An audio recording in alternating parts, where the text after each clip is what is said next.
de até 200 quilômetros. Em missões de ataque, pode coordenar até 10 caças ou bombardeiros em simultâneo, analisando com precisão os seus alvos e alertando os pilotos para a aproximação de ameaças como caças e mísseis inimigos.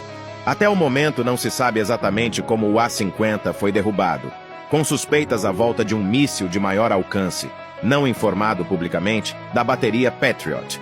O A-50 custa por volta de 350 milhões de dólares, sendo o avião mais caro da Força Aérea Russa. As informações foram confirmadas por Valery Zaluzhny, comandante em chefe das Forças Armadas Ucranianas.